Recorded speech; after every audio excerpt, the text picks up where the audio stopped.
बिस्मिल्लाहिर्रहमानिर्रहीम। अस्सलाम वालेकुम नादरीन, आप यूट्यूब चैनल देख रहे हैं, मैं इमरान खान हूँ।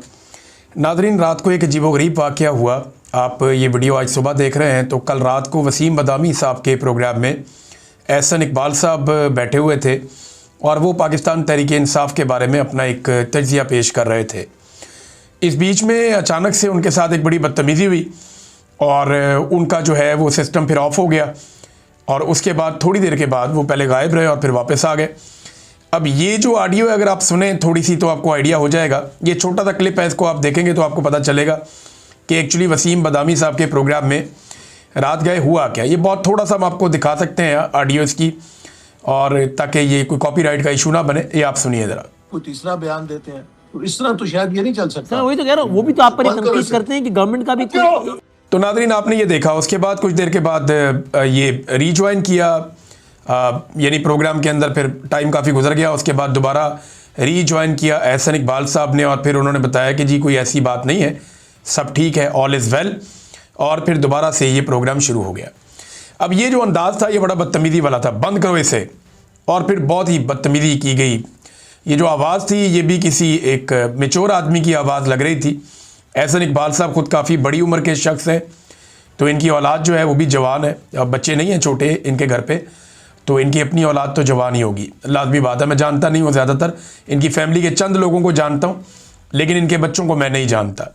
तो जो सोशल मीडिया के ऊपर बताया गया वो ये बताया गया एहसन इकबाल साहब के हवाले से कि उनके बच्चे आ गए थे और उसकी वजह से कुछ प्रॉब्लम हो गई थी, लेकिन फिर उन्होंने बाद में रीज्वाइन कर लिया।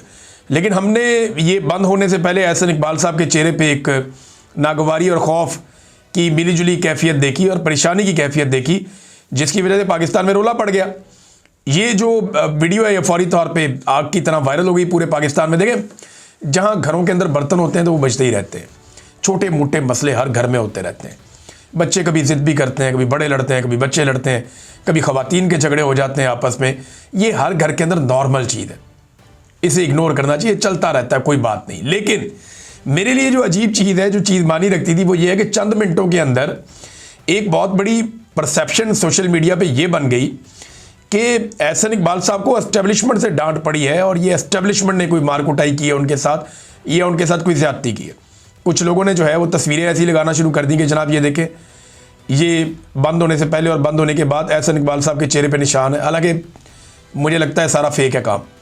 लेकिन मामला ये है कि पाकिस्तान की एस्टेब्लिशमेंट ने या पाकिस्तान की फ़ौजी क़यादत ने वो अपना परसेप्शन ऐसा बना लिया गुज़िश्ता 3-4 साल में कि अब किसी के साथ कुछ भी होता है सबको लगता है कि ये एस्टेब्लिशमेंट ही कर रही है। यानी बद से बदनाम बुरा की एक मिसाल है। वो एक बुजुर्ग कहते थे ना, बद से बदनाम बुरा, कि जो बदनाम होता है ना वो बुरा ना भी करे ना, फिर भी वो बदनाम ही रहता है और सारे समझते हैं कि बुरा अगर हो रहा है तो यही कर रहा होगा। तो बद से बदनाम बुरा होता है।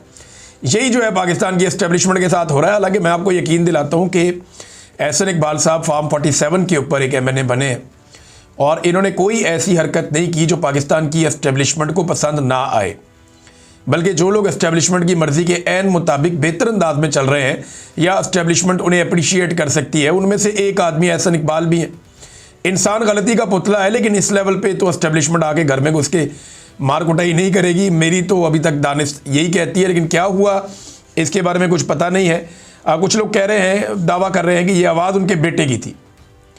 ये मुझे कुछ लोगों ने सोशल मीडिया पे मैंने पढ़ा, कुछ दीगर लोग जो जानते हैं थोड़ा बहुत लोगों को, क्योंकि मैं तो कभी मिला ही नहीं, मुझे आइडिया नहीं है, लेकिन कुछ लोगों ने यह दावा किया कि ये आवाज़ उनके बेटे की थी। बहरहाल एस्टेब्लिशमेंट के ऊपर पड़ गया था काफ़ी देर तक के लिए, और एस्टेब्लिशमेंट जो है वो अब पता है आपको बद से बदनाम बुरा, बस मैं इससे ज़्यादा और आपको क्या कहूँगा। अब नादरीन, आज के दिन में सुहेल अफरीदी साहब आ रहे हैं पंजाब में। वो पंजाब में दाखिल होंगे आज सुबह और दोपहर के वक्त वो पहुँचेंगे भेरा। भेरा के बाद सुखे की, और फिर पहला उनका इस्तकबाल लाहौर के अंदर, एक पंजाब के इस्तकबाल तो होते रहेंगे, लाहौर में पहला इस्तकबाल उनका ठोकर नियाज बेग के पास होगा। अब रात गए तक तो ये खबरें आ रही थी कि छापे मारे जा रहे हैं, पाकिस्तान तहरीक इंसाफ के रहनुमाओं के घरों में छापे मारे जा रहे हैं और कोशिश की जा रही है कि सुहेल अफरीदी का लाहौर का ये दौरा इसको नाकाम बनाया जाए।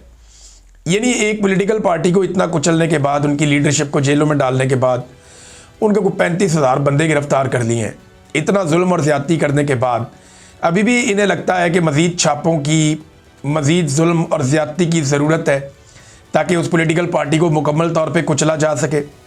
बहरहाल सुहेल अफरीदी साहब आ रहे हैं, कोशिश करेंगे कोट लखपत जेल के अंदर ये जो कैद हैं पाकिस्तान तहरीक इंसाफ की क़यादत, इनसे मुलाकात करने की। पंजाब असम्बली के अंदर भी जाएंगे और लाहौर हाई कोर्ट में भी जाएंगे, उसके अलावा ये लिबर्टी चौक में भी जाएंगे, ये गालिबन अनारकली में इस तरफ भी जाएंगे। मुख्तलिफ़ जगहों पर सुहेल अफरीदी साहब के दौरे होंगे, कारकुनों के घर में भी जाएंगे और हसन नियाज़ी साहब के घर में भी जाएंगे। इमरान खान की वो बहन जिनके साथ बालों से पकड़ के उन्हें घसीटा गया, उनके घर में भी जाएंगे। तो सुहेल अफरीदी साहब ये करने जा रहे हैं। अच्छा, लेकिन इससे पहले सुहेल अफरीदी ने एक स्टेटमेंट दिया और ये बड़ा सख्त स्टेटमेंट है।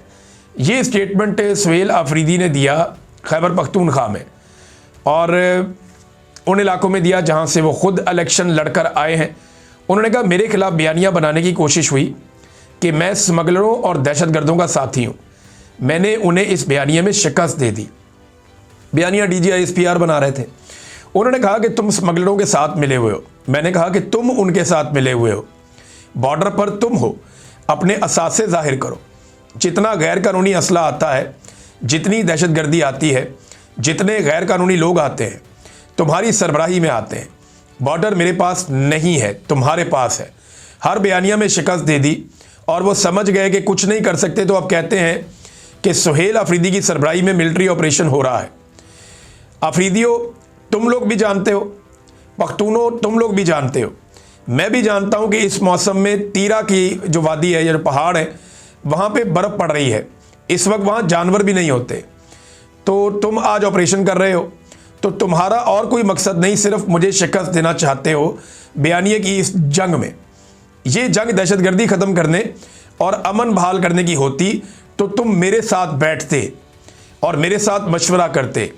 ये जंग अमन बहाली की होती तो जो मशवरा हमने दिया, सियासी जमातों ने जो मशवरा दिया, हर मकतबा फ़िक्र के लोगों को असम्बली के फ्लोर पर इकट्ठा किया, एक 15 नुकाती एजेंडा तैयार किया। तुमने हमारे मेहमानों को बाहर से उठा लिया, तुमने वो बयानिया और जरगा ख़त्म करने की कोशिश की। ये वादे करता है कि तुम अमन की बहाली और दहशतगर्दी ख़त्म करने के लिए संजीदा नहीं हो, बल्कि तुम्हारा मकसद कुछ और है। मेरी कौम, पख्तून कौम और सब जानते हैं कि तुम्हारा मकसद क्या है। अब सुहेल अफरीदी ये कहते हैं कि जी तीरा के अंदर तो बर्फ़ पड़ी हुई है और वहाँ पे तो इस वक्त कोई ऑपरेशन हो नहीं सकता, बंदे नहीं है, जानवर नहीं है, तो आप इस वक्त वहाँ पे क्या कर रहे हैं।